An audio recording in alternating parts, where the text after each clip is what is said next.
Sebelum kita mulai belajar, kita berdoa dulu. Berdoa sesuai kepercayaan masing-masing. Dimulai. Oke.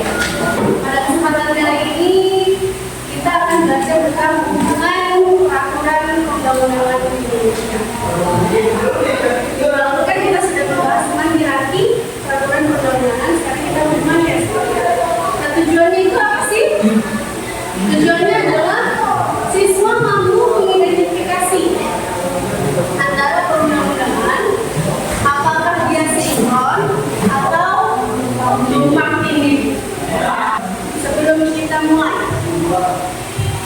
ada yang tahu nggak sih peraturan perundang-undangan di Indonesia?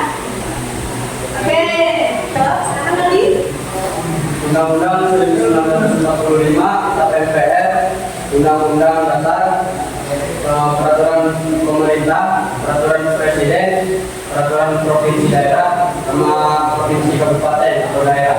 Oke, good, bagus banget jawabannya. Kita bisa lihat di sini ada tahunan mulai dari undang-undang sampai ke kabupaten dan di kota. Berapa urutan perundang-undangan ini kita harus tahu bagaimana cara membuat dari perda, provinsi, perpres dan sampai ke undang-undang. Kriteria untuk membuat undang-undang. Pertama itu ada tidak boleh bertentangan dengan Undang-Undang Dasar 1945.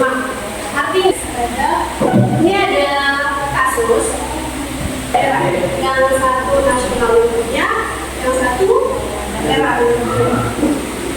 Namun di sini yang menjadi masalah adalah ketika pembangunan jangka menengah itu kebijakannya menetapkan prioritas pembangunan infrastruktur. Tapi pas perdanya meningkatkan layanan kesehatan atau pendidikan. Kira-kira pertanyaannya, apakah ini sudah sinkron atau tidak? Ada yang bisa menjawab? Apa nih? Menurut saya tidak sesuai. Kenapa tidak sesuai dengan sinkron? Karena dari kasus tersebut penyusunan rencana pembangunan akan menengah ke arah pembangunan nasional. Sedangkan tidak untuk layanan kesehatan dan pendidikan. Betul ya. Silakan, ada yang mau bertanya? Iya, apa sih yang menetapkan rancangan pembangunan nasional? Oke, yang menetapkan rancangan pembangunan nasional itu adalah presiden. Dibantu oleh menteri-menterinya untuk merumuskan.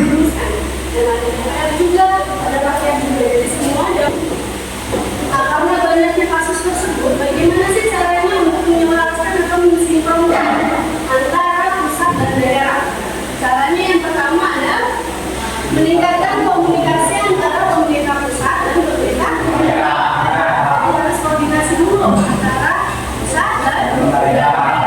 Yang kedua adalah mekanisme untuk memastikan bahwa kebijakan pusat dan daerah itu masyarakat dalam proses perumusan dan perencanaan. Jadi rakyat punya aspirasi, memberikan aspirasinya. Sepertinya Indonesia itu butuh ini. Next ada kajian dan evaluasi secara bertahap. Jadi dikaji lagi, dievaluasi lagi kebijakan tersebut. Nah, sampai sini untuk evaluasi semuanya. Ini ada pertanyaan. Pertanyaannya adalah apa saja produk kriteria perundang-undangan? Siapa yang bisa jawab? Oke, silakan Mairil. Kriteria yang pertama tidak bertentangan dengan Undang-Undang 1945. Yang kedua harus menuju dari atasnya. Empat, harus mendahulukan kepentingan rakyat dan berkeadilan. Oke, terima kasih Mairil atas jawabannya. Selanjutnya saya akan